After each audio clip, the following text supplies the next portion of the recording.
Believe it or not, these types of text 1, text 2 questions were a lot worse on the older SAT, where the passages used to be way longer.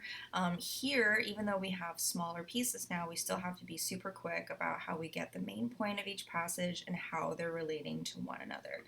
So you want to establish whether they're agreeing, whether they're disagreeing, or whether they're this kind of special relationship where they kind of agree and kind of not.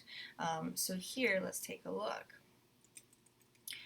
Looking over here, what is text 1 saying? So we have these small bands. I'm going to focus on equal status here because that is a really big key point, and then it's going to merge into something like this where it says, oh, now we have hierarchical structures. So the important thing with these types of passages is you have to remember you don't want to get every single detail on your first pass through. You just want to get enough information in order to get your what I call round 1 cross outs, which are going to be your 2 worst answer choices. So literally all I'm really going to take from passage 1 is equal status to hierarchical structures, and then I'm going to immediately move on to text 2. Now we're going to see over here somebody blah blah blah maintains something whatever. I'm going to see, oh, decentralized leadership. Okay, so then that's kind of opposite to hierarchy, so it's looking like they kind of agree. But then over here it says, oh, we're alternating. And then on top of that, we have some hierarchy over here, but then sometimes not. So I'm seeing that it might be a little bit of kind of like agree, kind of agree situation. So now I'm going to go ahead and use just that little bit of info I got from the passages to get my round 1 crossouts out of there. So I'm doing a bird's eye view, and then I'm going to go ahead and scan.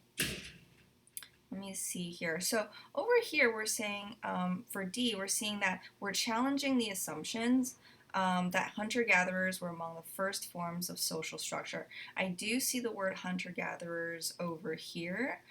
So it doesn't look like, and by the way, this is going to be what this guy believes. It's always very important to understand what point of view the answer is being spoken from. And so because I do see him mentioning hunter-gatherers over here, I don't think this is going to be his main point as opposed to text 1. The other thing I'm seeing is C is basically saying that this hierarchy business is not really a part of it, and he is actually saying that hierarchy is kind of a part of it. So I'm going to cross that one out. So these are going to form my round 1 crossouts. So now down to the last 2. Oh, and by the way, one thing that you can quickly make your answer choices look more different from one another is by crossing out the first part. Obviously, you can't do this on the digital SAT, but if you kind of do this when you're working on paper, it might help your mind do it automatically on the test.